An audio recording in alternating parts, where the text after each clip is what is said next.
मध्य प्रदेश की भाजपा विधायक उषा ठाकुर ने भी कश्मीर के पहलगाम में हुए आतंकी हमले की कड़ी निंदा की और कहा कि शीर्ष नेतृत्व सरकार इस पर कड़ा एक्शन लेगी। देश की अखंडता और एकता को 75 वर्षों से संभाले रखने का प्रयास किया जा रहा है, लेकिन वे लोग इसे कभी सफल नहीं होने देना चाहते हैं। मध्य प्रदेश के पूर्व कैबिनेट मंत्री और तत्कालीन भाजपा विधायक उषा ठाकुर ने कश्मीर के पहलगाम में हुए आतंकी हमले पर मीडिया से चर्चा की। उन्होंने सॉफ्टवेयर पर कहा कि सरकार इस आतंकी हमले को लेकर कठोर कदम उठा रही है और देश के अखंडता और एकता को तोड़ने वाली शक्तियों को खत्म किया जाएगा और यह दोबारा से कर नहीं उठा पाएंगे। सेक्युलरिज्म और धर्मनिरपेक्षता की बात करने वालों को अपनी आत्मा के अंदर झांक कर विश्लेषण करना चाहिए। तो वहीं उन्होंने कहा कि आतंकवादियों का केवल आतंक फैलाना ही काम है और इन्हें सबक सिखाने का काम केंद्र नेतृत्व का है।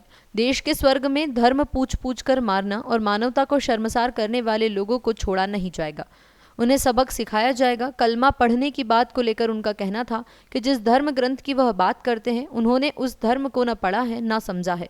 अगर ऐसा करते तो वह इस प्रकार की घटना को अंजाम नहीं देते। मानवता शर्मसार हुई है इस अमानवीय जो घटना हुई है, उसके लिए बिल्कुल हर देशभक्त की आत्मा आहत है।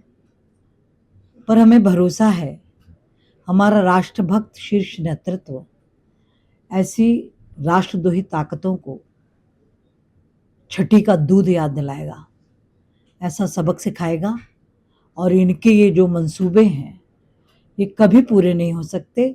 ये देश की एकता और अखंडता को चुनौती देने का जो दुस्साहस कर रहे हैं, ये दोबारा सिर उठाने की स्थिति में भी नहीं बचेंगे, क्योंकि ये मोदी का भारत है। शीर्ष नेतृत्व हमारा राष्ट्रभक्ति और राष्ट्र निर्माण के लिए संकल्पित है। तो सभी देशद्रोही अपनी चिंता अब कर लें। दीदी, कई बार देखने में आता है कि कई इस तरह की घटना घटित हो जाती है और लोग कहते हैं कि भारत में हिंदू मुस्लिम सिख सब भाई भाई है। उन लोगों को क्या कहना चाहेंगे इस घटना के बारे में? उन लोगों को यही कहना चाहेंगे कि आप अपनी आत्मा की गहराई और सच्चाइयों के साथ इन घटनाओं का विश्लेषण कीजिए और फिर आपके क्या विचार हैं वो समाज को बताइए। सेक्युलरिज्म की बात की जाती है विपक्ष के नेताओं के, आतंकवादियों का कोई धर्म नहीं होता, उसको लेकर क्या कहना चाहिए?